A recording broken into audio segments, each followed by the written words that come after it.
तो दोस्तों हो गई थी सुबह और मैं उठ चुका था और उठते ही मैंने अपनी बॉडी को थोड़ा-सा स्ट्रेच किया जो कि आज बहुत दर्द हो रहा था। क्योंकि आपको पता था क्योंकि मैंने कल वेट लिफ्टिंग की थी तो उसकी वज़ह से दर्द बहुत ज़्यादा बना था। और फिर मैंने अपनी बॉडी को समझाया और समझा के सीधे बोला कि चल बेटा कोई नहीं आज। फिर मैंने सोचा यार नहाने से पहले चाय की तैयारी कर ली जाए। चाय बनाने मैं किचन में पहुँच गया। चाय बनाने के लिए रख दी थी मैंने किचन में। मैंने कहा जब तक नहा के निकलूँगा मस्त चाय की चुस्की लेंगे और फिर उसके बाद आगे को पी के फिर नहाने के बाद मैंने चाय की चुस्की ली और चाय की चुस्की लेते ही मज़ा ही आ गया था, एकदम ऐसा नशा हो गया था चाय का। फिर ऑफ़िस के लिए निकलने के लिए तैयारी कर ली, निकला मैं, गाड़ी स्टार्ट करी और गाड़ी स्टार्ट करके सीधे मैं अपने ऑफ़िस की तरफ बढ़ने लगा। और मौसम को देख के आज क्या मज़ा आ गया था क्योंकि आज मौसम इतना प्यारा था। सुबह बारिश हुई थी, बारिश होने का जो मज़ा होता है ना वो अलग ही होता है। और ये मेरे को कभी समझ में भी नहीं आता कि गर्मी में बारिश। फिर उसके बाद मेरी गाड़ी में भी तेल ख़त्म था। मैंने कहा चलो अपने जानवर को भी खिला लो क्योंकि ये जानवर को जितना खिलाओ उतना कम है। उसके बाद मैंने तेल खिलाने के बाद सीधे ऑफ़िस की तरफ निकल चुका था। ऑफ़िस जाने के लिए मैं जंगल पे पहुँचा ही था, तो जंगल में जो हरियाली देख के मेरा मन हरा-भरा हो गया, उसको देख के और ही मज़ा आ गया। और यहाँ पे बंदर साले पता नहीं क्या खा रहे थे, उन्हें देख के मेरा मूड ख़राब हो गया क्योंकि सुबह से मैंने कुछ खाया नहीं था। तो अभी सीधे मैं मौसम के नज़ारे लेते हुए सीधे अपने ऑफ़िस को निकल चुका था। और जो कि इतना प्यारा मौसम हो रहा था कि मैं आपको बता नहीं सकता क्योंकि जो लाइव मौसम सामने से मैंने देखा ना वो शायद इसमें नहीं दिख रहा हो, आपको एक्सप्लेन नहीं कर सकता हूँ। और फिर उसके बाद वही हुआ मेरे साथ जो हर बार होता है, फाटक लगा हुआ मिला मेरे को, फाटक लगने का खुलने का इंतज़ार कर रहा था। फिर उसके बाद जो है कुछ हमारे फॉलोवर्स मिले थे जिन्होंने हमें पहचान लिया था, तो बस से हेलो कर रहे थे। हेलो करते ही व्लॉग में लिया मैंने उनको, उसके बाद वो छुप गए। और उसके बाद फिर मैं ऑफ़िस की तरफ बढ़ा और ऑफ़िस के गेट पे पहुँच चुका था।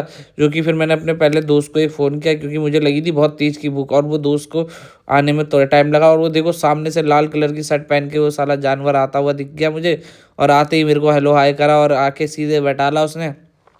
बैठाल के मैंने उससे बोला यार, मैंने कहा भाई कुछ खिला ला, भूख लग रही है बहुत तेज़। तो वो ट्रैफिक को हम जैसे तैसे पार करते हुए उसने अपनी बाइक को बिल्कुल सांप की तरह बना दिया था। सांप बना के वो चलाने लगा और उसके बाद मैंने उससे कहा यार इस सांप को और थोड़ा तेज़ चला। उसने तेज़ चलाया और फिर उसने जो सांप को लहराया है गाड़ियों को भाई, उसके बाद मेरी जो हालत ख़राब हुई, मैं उससे कहते-कहते थक गया, भाई मत लहरा मत लहरा।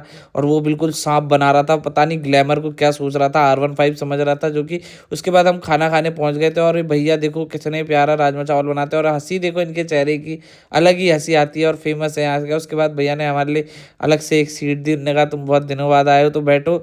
उसके बाद हम उनके साथ ही बैठ के खाने लगे और उसके बाद एक अंकल देखे तो खोपचे में बिल्कुल अपना मूड बना रहे थे, मौसम का मज़ा ले रहे थे।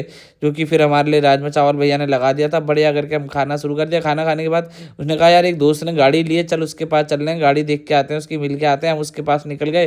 रास्ते में हम जा रहे थे, इतना प्यारा मौसम था, पहाड़ों की वादियाँ देख के तो कुछ अलग ही मन हो जाता। देखो पहाड़ की वादी किसे नहीं प्यारी यहाँ है, यहाँ हर किसी का आने का मन करता है। उसके बाद मेरे दोस्त ने बोला यार अब आज उससे पार्टी लेंगे। पार्टी लेने के लिए हम उसके पास जाने लगे, बढ़ने ही लगे। जैसे जैसे हम आगे जा रहे थे मौसम इतना प्यारा और पहाड़ जो साफ दिख रहे थे, क्लियरिटी दिख रही थी। और उसके बाद ये विचित्र पेड़ देखा मुझे, जो कि इतना प्यारा लग रहा था मुझे कि इसके फूल इतने प्यारे लग रहे थे कि ऐसा लग रहा था कि पहली बार के मैंने फूल देखे होंगे। और उसके बाद हम जाते रहे, यही हमारे काठगोदाम की खूबसूरती है। और उसके बाद देखो किसी ने इतनी अच्छी अच्छी पेंटिंग करी थी काठगोदाम में, क्या बताया जाए, ऐसे कलाकार बहुत कम होते हैं। और एक आंटी जी हमें देखो नमस्कार भी कर रही थी आगे, तो उनको हमने नमस्कार करते हुए हम चल दिए।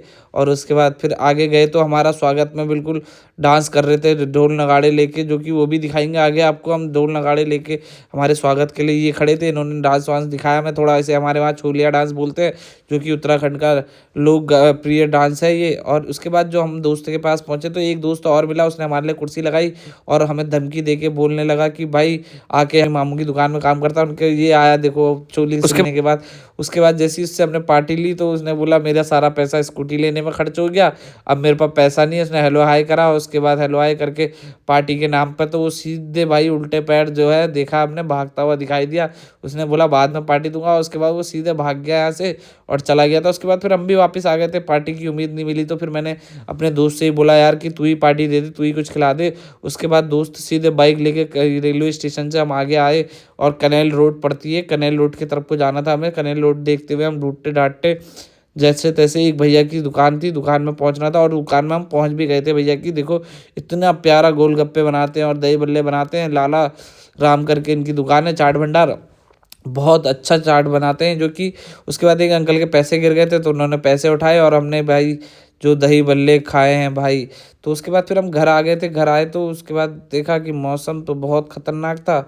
और मौसम ख़तरनाक था तो फिर हमने कहा यार चलो जिम की तैयारी कर लेते हैं। फिर जिम की तैयारी करने लगे और रास्ते में दिखाने का भूल गया था तो सीधे जिम चला गया था। आज शोल्डर थे हमारे, तो हमने शोल्डर की एक्सरसाइज करने लग गए। और ये बंदा हमेशा औकात से बाहर जाके शोल्डर मारता है, तो मैं इसे समझाता हूँ कि मत मारा कर औकात से बाहर जाके।